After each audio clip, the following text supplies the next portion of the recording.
Baiklah, Bapak dan Ibu guru ya semuanya di sini, salam kenal. Merupakan suatu kebahagiaan bagi saya dapat berjumpa dengan Bapak dan Ibu di Pantai Panjang, yang mana saya belum pernah sama sekali ke Bengkulu. Memang belum pernah menempuh jalan arah ke sini. Dulu pernah waktu saya kuliah di Jakarta, saya naik bus itu sampai Gunung Medan ya, lintasan Linggau sampai ke Jakarta. Tapi saya tidak pernah belok kanan, belok kiri, memang itu sebagai jalan lintas saja. Jadi di sini saya memperkenalkan diri saya, nama saya Alita Rosdianti Pilo. Keseharian saya, Bun, sebelum menjalankan Livia, di mana saya seorang notaris di Kabupaten Siak, dan juga selain dari usaha-usaha yang disebutkan sama Pak Ustadz tadi, karena memang saya orang Padang, Bun. Jadi kalau tidak berdagang itu bukan orang Padang namanya. Jadi tetap saya jalankan yang nama usaha, jualan rumah makan dan bla bla. Karena memang waktu saya kuliah di Jakarta, orang tua saya itu memang cukup ngasihnya itu memang udah ini uang belanja kamu 350.000, sedangkan kos saya 175. Sisanya kamu pandai-pandai aja hidup di situ. Akhirnya apa? Saya jualan namanya celana Lois yang reject itu, Pak Ustadz. Ya, tahu. Saya ambil, saya juga pernah. Ya, di mana modalnya 50.000 ya. Saya jual 75.000 itu di tahun 96. Yes. Nah, di situ saya orang bilang sangat luar biasa. Kak Alita ini banyak uangnya, bukan dari orang tua, tapi memang saya jualan. Memang begitu pendidikan dari bapak dan ibu saya. Padahal kalau dibilang bapak dan ibu saya itu seorang milioner di Kota Padang, tapi kami tidak pernah dididik yang namanya kamu itu harus manja atau segala macam. Padahal di rumah saya itu pembantu ada 5, Bu. Tidak pernah kurang dari 5. Saya bersaudara itu 12 orang. Itu orang tua saya punya 7 rumah makan, punya kebun cengkeh yang satu bukit itu dia punya semua.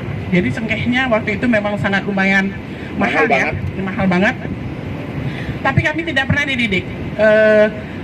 Mobil banyak, tapi kamu naik bus. Silakan kamu naik bus. Terus udah gitu di rumah makan kami kan ngambil yang namanya ikan ini. Terus mobilnya kan harus mobil kompong kayak gitu, kayak L300. Itu saya diantarkan bukan mobil yang mewah yang ada di rumah, yang ada tempat ikannya di belakang itu baunya kan tidak ampun tuh, Bunda, semuanya ya Bapak ya. Jadi saya diantar ke sekolah itu pakai mobil itu. Kadang-kadang saya malu juga kalau dekat kali dengan sekolah kan itu bau ya. Jadi saya memang minta diantarnya sampai gang aja. Jadi memang seperti itu saya dilatih sama orang tua saya dari kecil. Makanya yang namanya saya sudah notaris, alhamdulillah 20 bank kerjasama dengan saya. Jadi pencairannya itu rata-rata dari kalau udah pertengahan bulan sampai dengan akhir bulan itu sangat luar biasa. Makanya saya ambil di awal bulan, sekarang saya kesini. Selain dari itu juga replanting dan segala macam dengan beberapa perusahaan besar yang sangat luar biasa. Itu saya juga melakukan akad kredit, replanting dan segala macamnya. Tapi tetap pada saat COVID ini ada namanya Mbak Ros. Mbak Ros itu orang Lampung, Bu Rustini. Dia itu dulu seorang TKI. Jadi dia yang menawarkan saya sabun Livia. Ditawarkan ke saya cuma beli satu. Saya beli satu, saya taruh nama saya. Kemudian pas pada saat itu di akhir bulan Oktober, Bapak suami saya Pak Nopal itu mantan alumni COVID juga.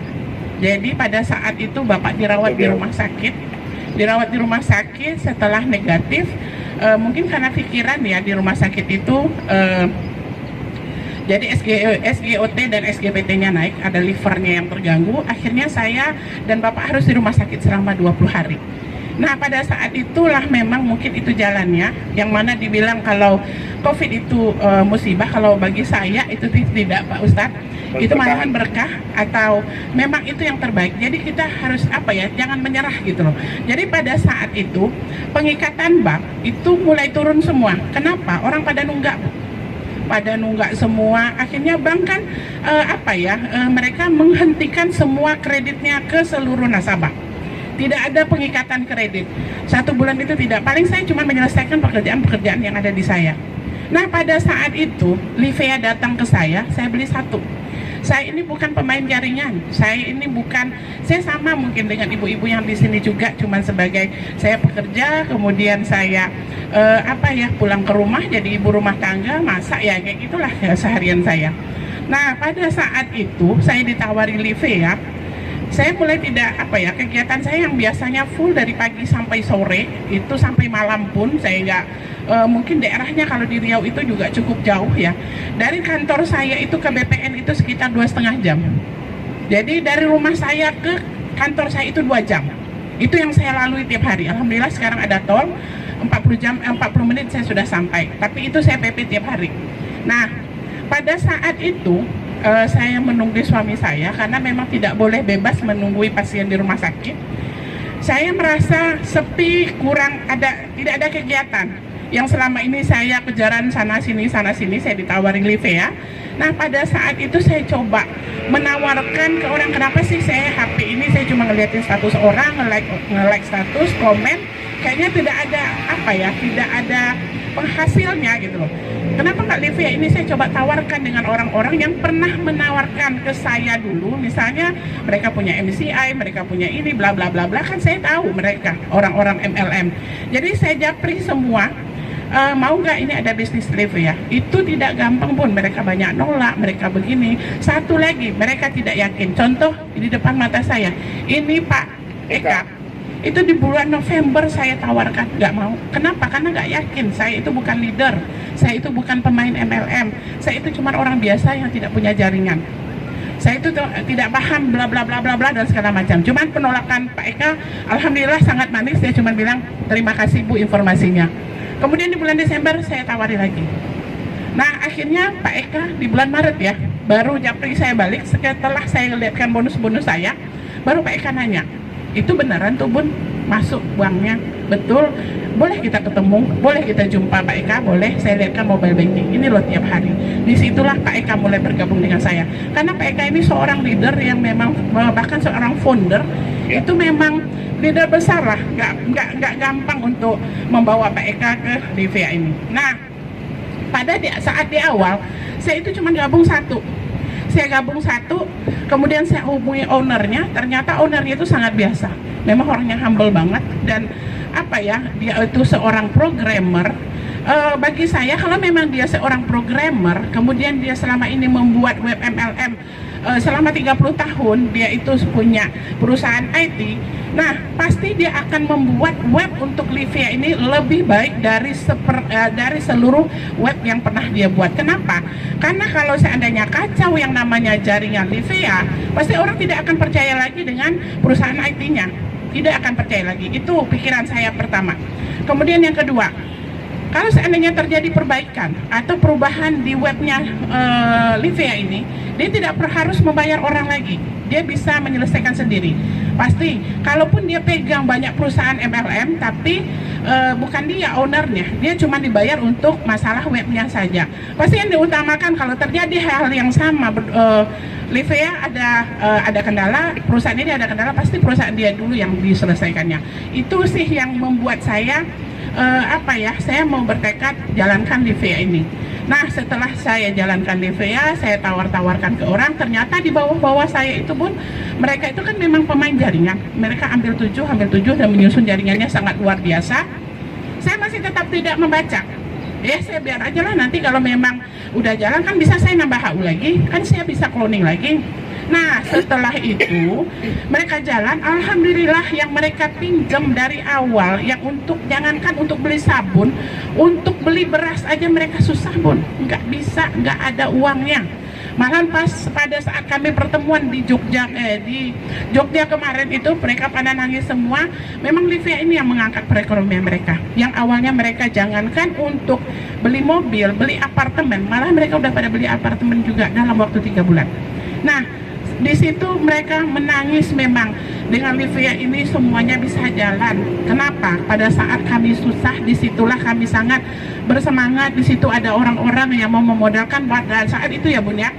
Mereka pinjam dan bla bla bla segala macam cara. Akhirnya mereka yang masih pinjam, mereka yang minta dimodali dulu pada saat itu sekarang sudah pada jadi miliuner rata-rata semua Bunda. Nah pada saat itu saya masih ya udahlah, saya satu kewajiban cloning itu ya udah, setelah itu aja. Nah setelah saya jalan, kemudian jaringan berkembang, saya mau nambah HU lagi, ini jaringan kan sudah besar. Ya. Saya lebih mementingkan kalau saya masih mencari sponsor, jaringan siapa yang membina? Akhirnya ya sudah, saya sudah terima 450 jutaan pada saat ini. Ya udah, saya sudah bersyukur dalam waktu 6 bulan saya dapat 450-an itu. Alhamdulillah, walaupun jaringan saya dapatnya lebih besar sampai 2 miliar, 1,6, itu sangat luar biasa mereka semua.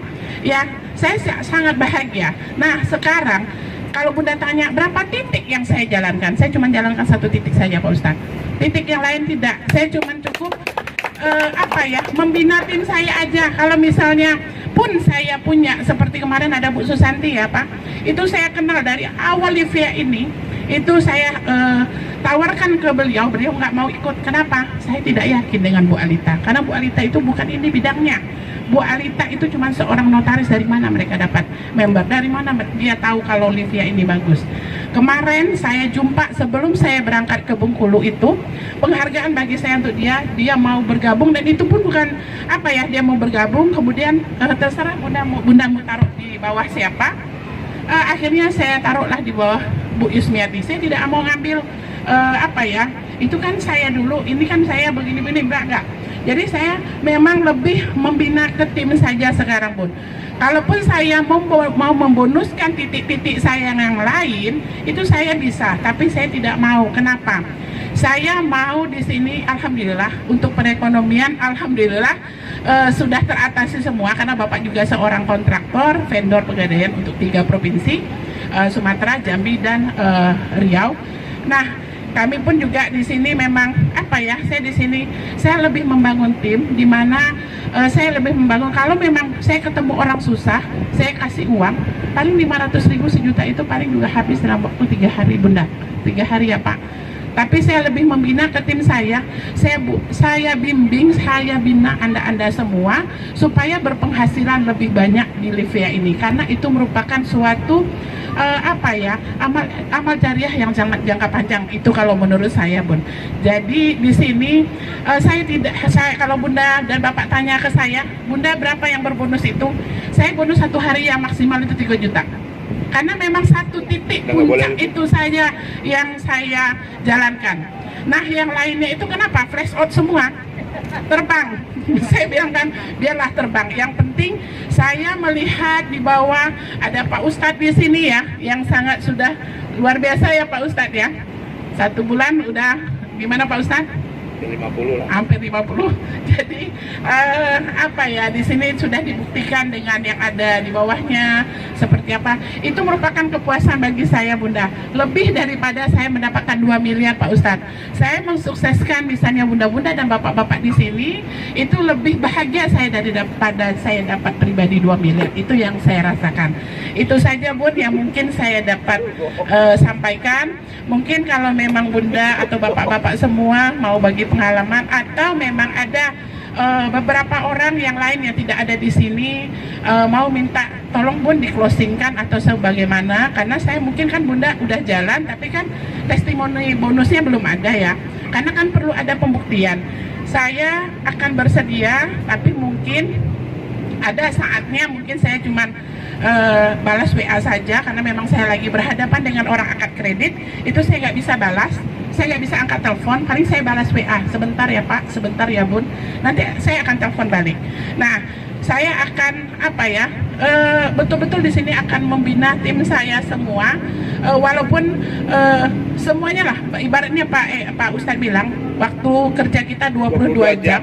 Di mana 2 jam itu kita jadikan sebagai waktu untuk tidur, karena sampai jam 2 malam pun itu saya selalu WA sama Pak Ustadz. Waktu itu Pak Arifin juga pernah WA saya, padahal waktu itu hari Senin saya baru pulang dari Sumbar ya.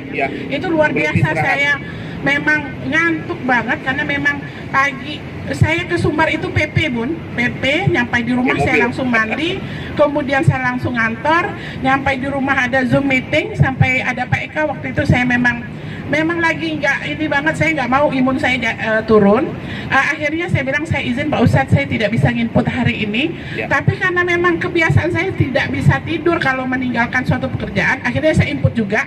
Kemudian izin saya 11:30 saya tidur, akhirnya saya ngantuk, ternyata Pak Arifin WA saya, itu nggak kebaca, kebacanya pada saat jam 1:30, itu saya balas. Kemudian saya karena mau ke kamar mandi, saya tunggu Pak Arifin, waktu itu nggak ada balasan, akhirnya saya bablas tidur. Saya menjawabnya baru besok pagi. Mohon maaf Pak, saya agak telat membalas pada saat itu. Bukan niat hati, memang keadaan badan saya pada saat itu memang sangat luar biasa. Angkat tangan saya hari itu memang. Biasanya nggak pernah angkat tangan karena saya bilang mata saya perih Pak Ustadz, saya nggak bisa ini. Saya yang lebih memang bukan waktunya istirahat, memang badan saya yang waktu itu minta istirahat. Jadi begitu saja Bun, mungkin untuk kedepannya. Dan hari itu bayangkan beliau banyak orderan untuk bikin rendang karena beliau pun yang bikin. Iya, karena saya orderan rendang itu sampai 50 kilo Bun, 50 kilo itu sekali masak. Beliau sendiri yang masak? Iya. Jadi kadang-kadang kalau memang nggak ada orang untuk mengacau rendang, kadang-kadang anak saya tuh yang suka bantuin ngacau, karena kalau ditinggal kan suka bergerak nanti kan jadi aneh tuh bau rendangnya. Cuman kalau kami di rumah, walaupun kalau Bunda datang ke rumah saya itu klaster yang kecil sebenarnya Pak Ustadz, tipe 90 yang nggak mungkin akan ada bisa masak rendang, tapi memang karena sudah terbiasa kerja mungkin Bun, jadi tak ada yang berserak. Jadi memang saya santai aja bikinnya gitu. Walaupun 50 kilo saya buat itu memang seperti tidak ada kerjaan, saya cuman kerjakan sendiri, saya nyantai aja. Jadi yang penting pokoknya semua udah saya iris bla bla bla bla sambil malam ya. Saya iris terus saya bungkus, saya masukin kulkas, besok pagi saya mulai bikin rendang. Karena bikin rendang kalau kompornya besar itu paling 2 jam itu selesai. Kenapa? Saya sebenarnya sudah nggak mau bikin rendang ini Bun. Cuma karena terbiasa, itu kepala BPK untuk Papua itu selalu ambil rendangnya dengan saya. Gubernurnya, bupati, kemudian wali kota di sana, dia nggak mau rendang yang lain, maunya rendang dari Pekanbaru yang dibuat sama Bu Notaris. Nah itu juga yang akhirnya saya usahakan. Ya sudahlah, demi melayani mereka semua saya buatkan rendangnya. Jadi pada saat itu memang saya lelahnya sangat luar biasa. Saya nggak mungkin nolak. Kalau Bunda tanya mungkin ya kalau dibandingkan Notaris hasil rendang itu nggak seberapa sebenarnya Bun. Tapi karena memang hobi, akhirnya membuat hubungan silaturahmi saya dengan saudara-saudara yang ada di Papua dan di berbagai macam daerah itu terikat terus. Nah di sini saya minta jangan ada mental block Bunda, saya ini guru sibuk begini-begini. Saya mungkin dibilang mungkin sangat luar biasa Bun. Jadi tapi insya Allah yang penting ada keinginan dan semangat, insya Allah kita sukses semua. Begitu Bunda dan Bapak semua, itu saja yang mungkin saya bisa sampaikan. Assalamualaikum warahmatullahi wabarakatuh.